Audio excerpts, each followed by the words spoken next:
And so where would you grade British democracy and people's ability to affect change right now? Where do you think we're at?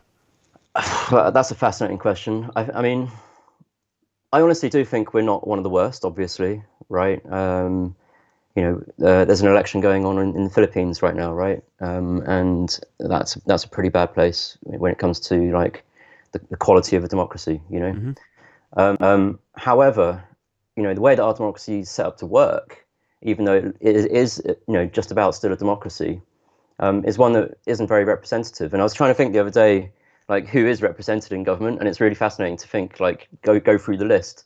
Like we obviously know that people that don't vote are technically not represented, Mm. and there's like 15 million people who register to vote and then don't show up, so they're not represented.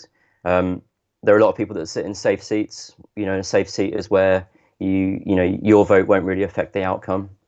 So there's millions of people there that aren't represented as well, because the person they vote for, or the party they vote for, or the policies they vote for, don't end up being in government or even having a voice, Mm. in government. Then you've got people that voted for opposition, current opposition parties who win, but they don't really have any say in parliament because of the way that our majority government works. And Yeah. so even those people who did show up, voted for an opposition party, won the seat, but now don't really have any power. Well, they're not represented either. Can you So, give an like, who is? example of that? Because it's, I suppose, from my mind, possibly quite ignorant mind, I Mm, sort of imagine, right, okay, so you've got the Tories who are in power, then you've got Labour, who were reasonably crushed by the Tories' 80-seat majority, then you've got the Liberal Democrats, and then you've got some other smaller parties who won seats, but because of the size of the seats that they won, they are then what, prohibited or frustrated in terms of how much time they get to spend in the House of Commons debating, or how does it work? I suppose it depends how much you think debating has an effect. And I think when you've got an 80-seat majority, that debate doesn't have as much effect as you might think. Mm. In a close call parliament, where you've got a handful of seats as a majority, your debate might change the minds of a few of the MPs sitting on the other side of the table. Hmm. But even when you change a few minds in this case, you've still got 50 people that are just going to do what the whip says. So I think it depends how much you think debate is effectual in that case. I think it obviously does have an effect, but not to the level that it traditionally has. And I think this particular government has shown us that, petitioning them, protesting them, debating them, highlighting facts to them, makes no difference at all. Yeah. They have an agenda, and they're on it, and that's what they're doing. That's a really interesting point to make, because I suppose, like a lot of people, when I was chatting with Marina Purkis a few weeks ago, I asked when she got into politics, and she said the Brexit referendum, and I was like, me too. It was as far as I'm concerned, like I kind of hold my hands up. I'm like, I was radicalized by that referendum.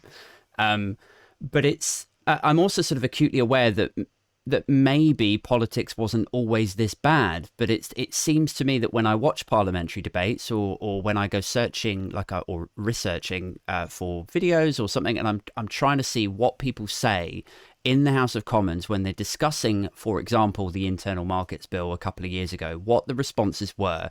Was it actually a debate? I come away with this perception that it's all pantomime. Yeah, It's just this guy stands up and says, but have you considered X, Y, and Z? Then the Tory stands up and says the thing that was debunked fucking like 6 days ago. So it's like yeah. there's no actual meaningful transaction and reaching a consensus. It's, as you've just said a minute ago, it's what the whip has said. It's like, you will fucking support this.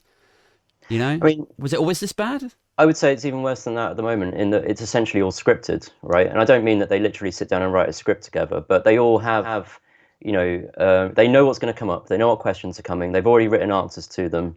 It's not really debate. They're performing debate, Mm. at that point. Now, obviously, there are all sorts of other, places within government and parliament where proper debate does go on. There's committees as well, of course, in all sorts of other places. Mm. But yeah, it is performative. Pantomime, yeah, in some cases, certainly some of them treat it like that.